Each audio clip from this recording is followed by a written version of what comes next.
सवाल ये है कि क्या बिहार की राजधानी पटना की कोचिंग वॉर अब खूनी मोड़ ले चुकी है? क्या शिक्षा के इन मंदिरों के बीच छिड़ी रंजिश अब सरहद पार कर लोगों की जान लेने लगी है? पिछले कुछ दिनों से पटना के दो सबसे चर्चित चेहरों खान सर और ज्ञान बिंदु कोचिंग के डायरेक्टर रोशन आनंद के बीच की तनातनी सुर्खियों में है। लेकिन इस विवाद में अब एक ऐसा सस्पेंस जुड़ गया है जिसने पटना से लेकर काठमांडू तक सनसनी फैला दी है। खबर यह है कि रोशन आनंद के सगे भाई प्रिंस की नेपाल में संदिग्ध परिस्थितियों में मौत हो गई है। ये खबर सिर्फ एक मौत की खबर नहीं है, बल्कि उस रंजिश का एक ऐसा पन्ना है जो अब और भी ज्यादा उलझ गया है। जिस वक्त रोशन आनंद सलाखों के पीछे हैं और खान सर गिरफ्तारी की तलवार से बचकर अग्रिम जमानत पर बाहर आए हैं, ठीक उसी वक्त प्रिंस की लाश का नेपाल के एक होटल से मिलना कई बड़े सवाल खड़े करता है। आखिर प्रिंस नेपाल क्यों गया था? वहां उस रात होटल के उस कमरे में क्या हुआ था? और क्या ये सिर्फ एक हादसा है या किसी बड़ी साजिश का हिस्सा?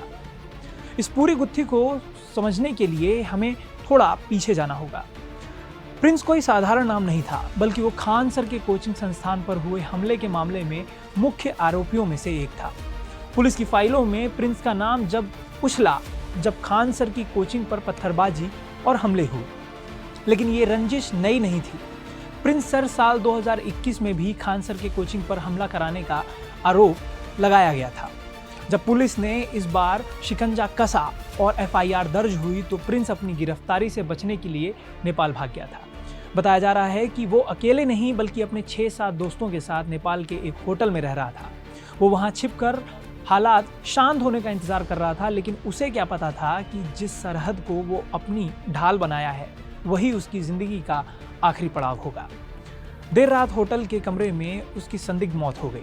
नेपाल पुलिस ने तुरंत एक्शन लेते हुए होटल में मौजूद उसके सभी दोस्तों को हिरासत में ले लिया। उनसे कड़ी पूछताछ की जा रही है कि आखिर उस रात वहां पर क्या हुआ था। जैसे ही ये खबर बिहार पहुंची, सोशल मीडिया पर थ्योरीज की जैसे बाढ़ सी आ गई। लोग पूछ रहे हैं कि जो प्रिंस कल तक बिल्कुल ठीक था, अचानक उसकी मौत कैसे हो गई? कई लोग इसे एक सोची समझी साजिश बता रहे हैं। क्या ये आपसी रंजिश का नतीजा है या फिर प्रिंस के पास ऐसे कुछ राज थे जो किसी और के लिए खतरा बन सकते थे? फिलहाल इन्हीं सभी सवालों के जवाब नेपाल पुलिस की तफ्तीश और पोस्टमार्टम रिपोर्ट में छिपे हैं।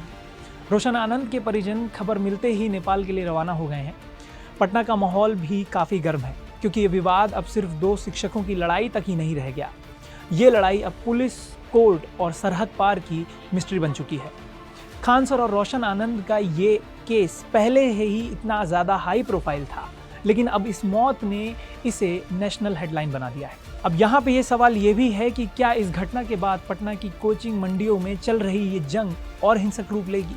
जांच जारी है और सच का सामने आना अभी बाकी है।